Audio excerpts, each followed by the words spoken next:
Et c'est reparti pour une nouvelle journée. J'emmène voir rêve au bout du monde, jour 39, on the road again.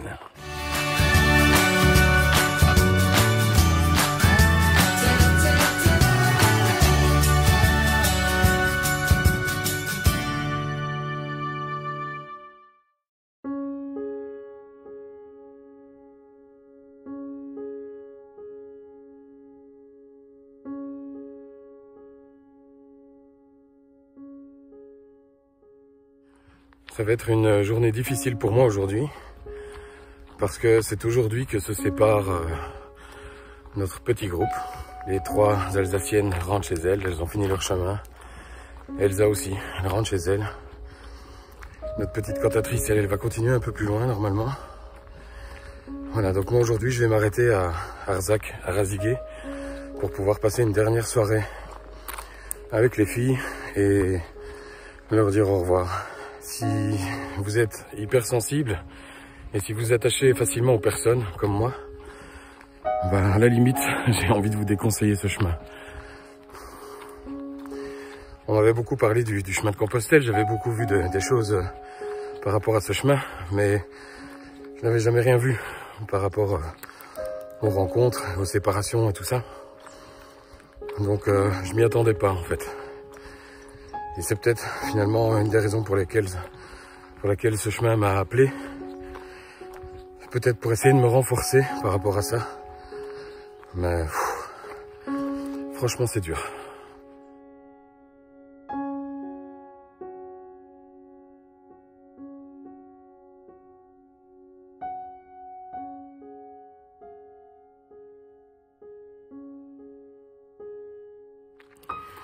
Là j'ai décidé de marcher seul aujourd'hui, ça me laisse le temps de pouvoir faire un peu le point et laisser sortir un peu toutes les émotions.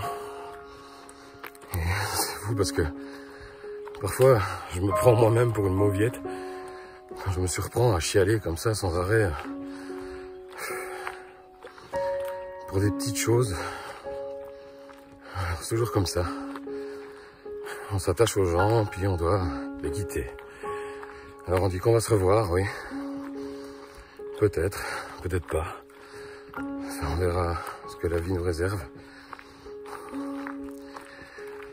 Je me sens épuisé psychologiquement avec toutes ces épreuves de deuil.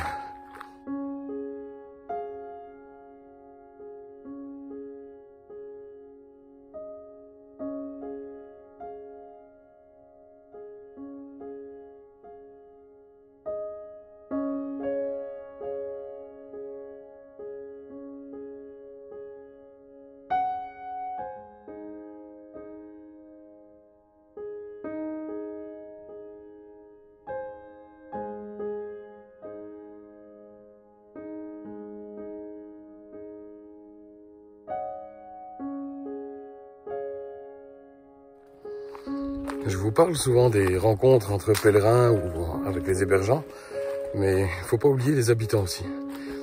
Ils sont généralement super sympas. Alors, parfois, ils s'arrêtent même en voiture pour discuter un peu avec nous. Ou certains nous invitent à boire une tasse de café, boire une bière. Ou parfois, quand on est en manque d'eau, ça m'est arrivé d'aller frapper aux portes pour voir si c'était possible de remplir mes gourdes. Je n'ai jamais eu aucun refus. Toujours que des sourires, que des bons moments. Je passe dans un village, je m'assieds sur un banc. Et puis une petite dame qui vient, qui promène son chien, s'installe à côté de moi et on commence à discuter. Il n'y a pas de préjugés, même avec les habitants. Après, ils ont l'habitude de voir passer des pèlerins. On pourrait croire que justement ils en ont marre, mais non. Non, pas du tout. Pas du tout, ils aiment ça, ils aiment les rencontres aussi. C'est des moments magiques. Il y en a beaucoup aussi, quand on les croise en voiture, ils nous font signe. Ils nous font des jolis sourires. C'est sympa. On voit qu'on est finalement dans la vraie vie. Parfois, entre pèlerins, on se demande, tiens, qu'est-ce que tu fais dans la vraie vie? Enfin, c'est rare qu'on se demande ça, mais ça arrive. Mais la vraie vie, c'est ici. C'est pas à Babylone qu'est-ce que tu fais dans la vraie vie, ça veut rien dire. Qu'est-ce que tu fais dans la vraie vie? Je fais de mon mieux.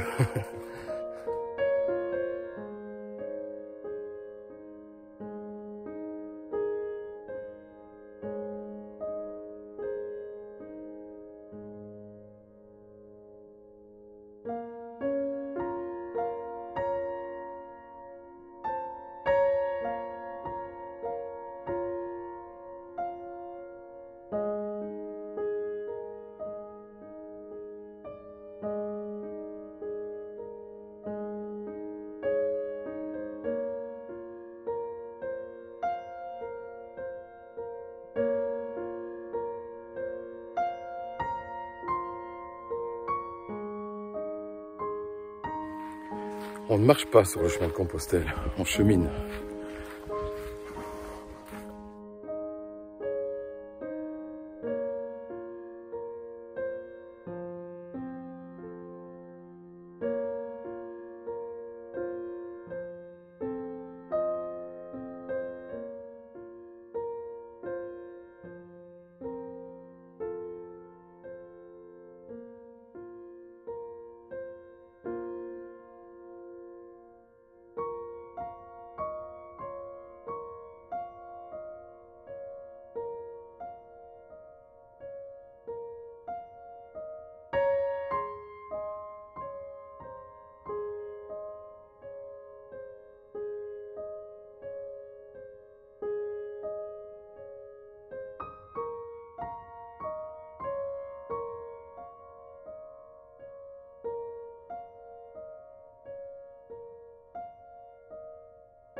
D'abord, c'est un banc pour les pèlerins, hein, pour les gens qui passent, pour s'asseoir. C'est fait de telle manière qu'ils puissent poser leur sac en même temps que le corps. Et j'ai mis dessus une légende, qui est une légende connue du pèlerinage de Compostelle, une légende du XIIe siècle, qui est une légende une histoire de rêve allemand, non? Une famille qui allait à Compostelle, avec le père, la mère et le fils. C'est un peu long. Hein. Et cette famille à la Compostelle est arrivée ici, c'est la légende. Donc effectivement, il y avait une auberge, c'est celle-là. Donc, et il y avait une jeune fille qui est tombée amoureuse de leur Jabrèche, qui est tombée amoureuse du garçon. Donc, et pour se remémorer sa pensée, elle a glissé une timbale dans son sac. Elle est partie avec ses parents. Et bien sûr, en arrivant, comme toujours, il y a les gendarmes, ils sont pas loin. Ils sont là après, mais ils sont là. Donc voilà, c'est ça, il faut la lever. Donc, et ils l'ont pendu, le garçon, parce qu'ils ont vu qu'il avait volé quelque chose. Alors, c'était pas du tout un vol, c'était une histoire d'amour au départ. Donc il a été pendu à Arzac et les parents sont partis à Compostelle, Jabrège, et ils sont revenus. Donc quand ils ont vu leur garçon pendu, il y a bien l'accord. Donc, effectivement, et il y a l'âme du garçon qui est là, qui est donc accrochée, qui est une lumière solaire, puisque nous sommes dans l'écologie, j'espère. Voilà, bon. Donc le garçon pendu, et bien les parents ont vu ça, ils sont allés voir le maire, le bourgmestre, le maire. Ils lui ont dit, tiens, si votre coq dans la cheminée se remet à vivre, peut-être qu'on pourrait dépendre notre fils, il n'a pas l'air très mort. Histoire du Christ qui s'en va au ciel, qui redescend, c'est en relation avec la religion. Hein. Je ne sais pas trop, mais oui. Bon. Et alors donc ce garçon... bien sûr, quand ils ont vu ça, le coq s'est remis à vivre dans la cheminée, bien sûr. Et les parents ont pendu le fils qui s'est remis à vivre. Du coup, ils ont pendu la fille. C'est très bien comme histoire. C'est une très bonne histoire policière. Donc, voilà. Et depuis ce temps-là, effectivement, il existe l'âme du pèlerin qui est là. Donc, dans cette lampe solaire. Voilà.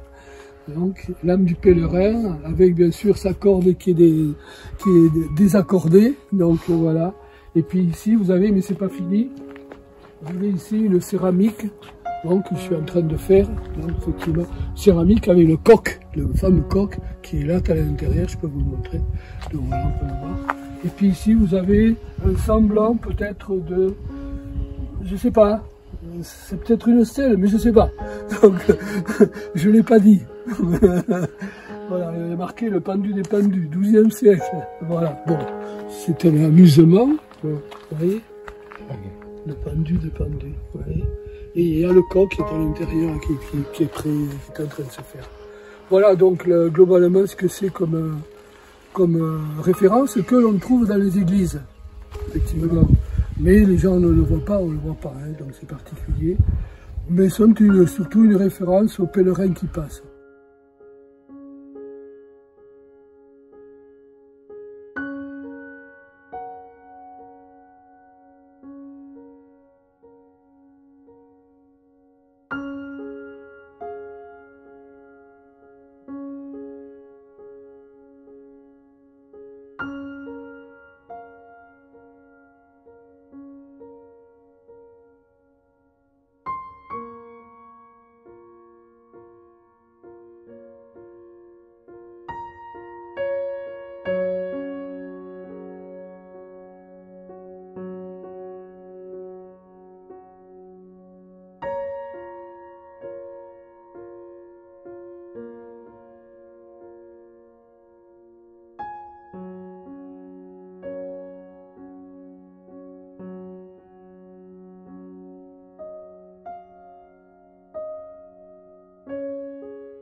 Bien voilà, j'en parlais justement tout à l'heure dans ma vidéo, les rencontres des habitants sur le chemin.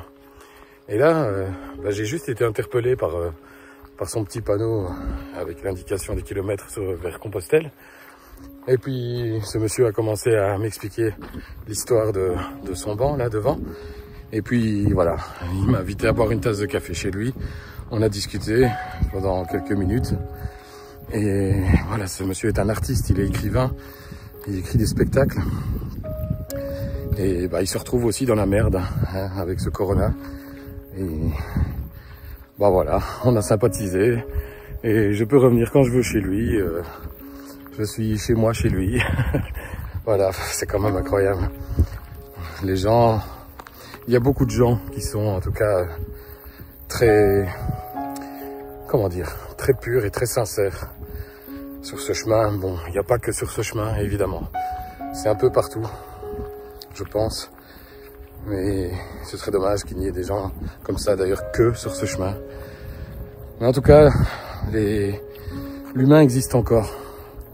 Et ça, c'est rassurant.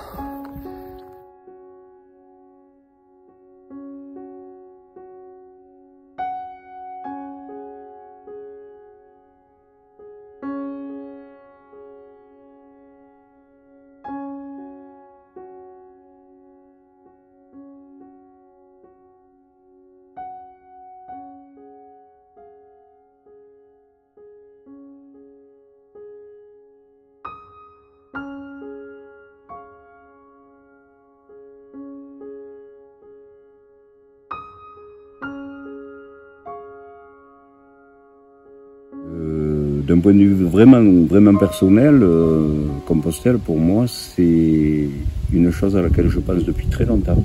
Mais très longtemps, c'est 10-20 ans. Comme étant déjà une incursion de la rareté dans ma vie. Le truc que tu connais pas, le truc que des millions de gens ont fait et s'associer à ça, déjà, à cette un peu universalité, et dans le même temps, s'approcher au mystère de chacun qui a pu le faire, compte tenu que chacun est allé avec sa valise et son mystère. Après, pour des raisons personnelles, c'est très clair que pour moi, c'est teinté de... peut-être pas de sentiments religieux, parce que je viens très étroitement d'un milieu religieux, compte tenu que j'ai fait des études de séminariste, que j'étais destiné à être prêtre. Est-ce que je m'y destinais ou est-ce qu'on m'y destinait? Je pense que c'est en part, enfin il y a pas forcément égal, mais ce que je peux dire en tout cas, c'est que j'ai jamais été malheureux de faire ces études-là, que à l'époque les bondieuseries du moment ne m'ont pas gêné. Elles m'ont jamais porté non plus, hein, mais elles m'ont pas gêné. Mais peut-être que c'est quand même déjà lié à cette histoire de jeune, quoi, de jeune qui a 10 ans, qui part au séminaire, qui fait tout son temps jusqu'à 16 ou 17 ans, 17 ans, et qui au fond n'a jamais vécu ça profondément, avec une adhésion totale, et je suis quelqu'un qui a besoin d'adhérer en totalité à ce qu'il vit. Alors oui, déjà de la jeunesse, j'avais envie de quelque chose de nouveau dans ce domaine, ça c'est sûr. Ça c'est pour vraiment les raisons personnelles. Après, Compostelle, j'ai plus âgé, vers les 50 ans, puisque j'en ai 77 maintenant. Plus âgé, c'était des copains avec qui j'ai vécu des choses très profondes au niveau spirituel. Pas religieux, mais spirituel. Eux, ils étaient dans le religieux, moi pas autant. Et j'ai dit à un gars, il était prof de lettres au lycée de Digne, on fraternisait, quoi. Et j'ai dit à un gars, on fait Compostelle ensemble? Il m'a dit, quand tu veux. Il est mort 3 ans après, et j'ai dit, bon, Compostelle, pour moi, c'est mort. Et puis après, dans le déroulé de ma vie, il est venu un moment où, récemment, je me suis dit, tu fais quoi de toi, là? Et j'ai demandé à Jean-Claude, on chante ensemble, ou on chantait, je ne sais pas si je vais continuer, moi, lui va continuer, on chantait dans le chœur départemental de notre département. Donc on se voyait une fois par mois, mais enfin on s'est vu toute notre vie, puisque je t'ai dit qu'on se connaît depuis 40 ans. Mais on chantait côte à côte. On était 2 basses profondes dans le chœur, et on était un contre l'autre. Et on se surprenait parfois à dire comment tu as fait cette annotation quand le chef il a dit il faut être ceci, cela quand tu chantes. Et on avait cette espèce de joie de dire ah ben tiens, il a écrit la même chose que moi. Le même symbole, le même jet, tu vois, pour te dire un peu l'approche, quoi. Donc on était au chœur ce matin-là, une répète du chœur, et je lui ai dit, tu viens à Compostelle avec moi?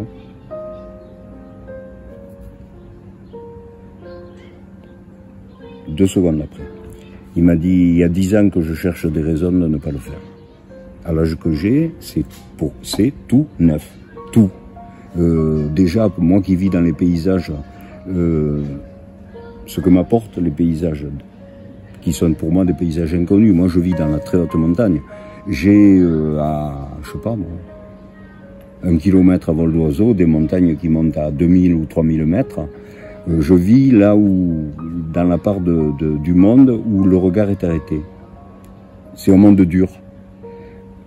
Déjà, pour moi, le paysage, il est languissant. Hein. Depuis le Puy-en-Velay, moi, le paysage, globalement, il m'apporte pas grand-chose. C'est tellement plus beau chez moi. Ça, c'est clair. Sauf que, ce que je connaissais pas, mais que j'ai pas décelé tout de suite, c'est que la rondeur des reliefs, la verdure jusqu'au sommet des reliefs, chez nous, c'est de la neige ou du rocher gris, ou noir, ou, tu vois, ou jaune, mais... Là, de la végétation, des rondeurs, mais tu as l'impression d'être presque plus haut que tout ça quand tu marches dans le chemin.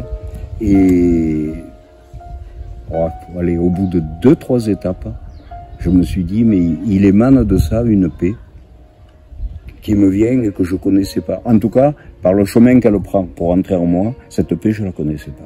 La paix, je l'ai toujours cherchée parce que je suis pas impaisible, même l'inverse. Donc, quand tu n'es pas quelque chose, c'est là que tu vas chercher. Au bout d'un moment, les gens qui se mettent en chemin vers Compostelle, et c'est pratiquement une constante, ils se mettent à être le chemin, à être... ils oublient la marche. La marche, tout doucement, elle s'installe, elle devient comme une respiration. Elle n'est pas oubliée, mais elle rentre elle participe dans ton être tout entier de quelque chose qui devient, tu t'en aperçois plus. Elle est là, parce que tu sais que si tu marches pas, le monde ne viendra pas à toi. Mais c'est pas le dominant, quoi. Le dominant, c'est le mouvement qui t'amène le chemin. On passait dans les maïs il y a pas longtemps, puisque les maïs, on vient de s'en farcir sans borne, on va dire, ou quelque chose comme ça. Et j'entendais les gens autour de moi dire il y en a marre de marcher dans les maïs. Et moi, j'ai écrit là-dessus hier à des potes. Moi, les maïs, il est venu un moment, je suis devenu les maïs et je languissais plus. Je suis devenu les maïs et je suis devenu ce petit bout de chemin qui passait là au milieu. Et je me suis dit, mais putain, mais tu es en train de t'agrandir du fait de cette prise de conscience-là. Alors vraiment, ce que j'ai à dire par rapport au le chemin et moi, c'est ça. Et ce que j'ai à dire sur les humains et moi, alors là,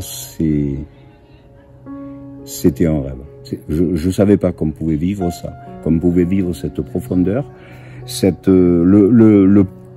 j'allais dire le poids, c'est péjoratif, la densité d'un sourire, de quelqu'un qui te double ou de quelqu'un qui te croise beaucoup moins, mais encore que, il y a d'autres gens qui font le chemin, c'est pas qu'ils le font au retour, c'est qu'ils l'empruntent dans leur promenade à eux ou leur marche à eux.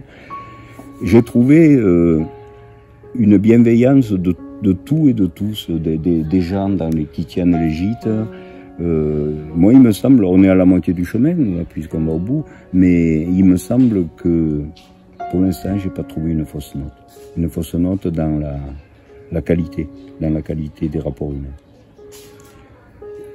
Et ce que j'ai surtout trouvé, c'est dans les premières étapes, mais alors ça, c'est peut-être lié au Covid ou à la particularité de l'époque. On a décidé de le faire à un moment où il n'était pas prévu que le Covid fonderait sur nous. C'est des gens... Allez, on était une dizaine, on a fraternisé, on n'a pas que sympathisé. On était vraiment un groupe. On était vraiment un groupe. Nous, avec nos 150 ans à tous les deux. Eux, avec leurs 30 ans de moyenne. Qui nous ont adorés. Et on le leur a bien rendu. Et il m'a semblé que les âges s'étaient complètement estompés. D'abord parce que, avec leur jeunesse, ils sont venus chercher en nous ce qu'on avait d'enfants qui restaient et qui n'étaient pas encore assouvis. Enfin, pour moi, c'est ça, quoi. Vraiment ça, quoi. Et qui fait qu'à un moment donné, tu t'ouvres, j'allais dire, tu te décuples. Tu t'ouvres et tu te mets à déconner comme eux, mais dans la franchise absolue du rire, de quelque chose qui est sans calcul, la spontanéité absolue. Moi, j'ai jamais connu ça. Là, je me suis trouvé tout nu, quoi, tu vois, et dire, mais ça va, t'es encore présentable, quoi, tu savais pas, quoi. Et puis après, ces minots qui nous appelaient le soir ils arrivaient 2 heures avant nous aux étapes, forcément, et qui faisaient les étapes avec nous, parce qu'ils étaient bien avec nous, sinon ils auraient foncé, ils nous grattaient de 5 étapes. Mais il y avait le soir, et le soir, pour eux, ben, ça comptait autant que pour nous. Et quand tu te rends compte qu'à 50 ans d'écart d'âge, tu as le besoin et l'envie de te retrouver avec des gens, ben tu regardes plus l'âge. Mais c'est à pleurer de joie, quoi.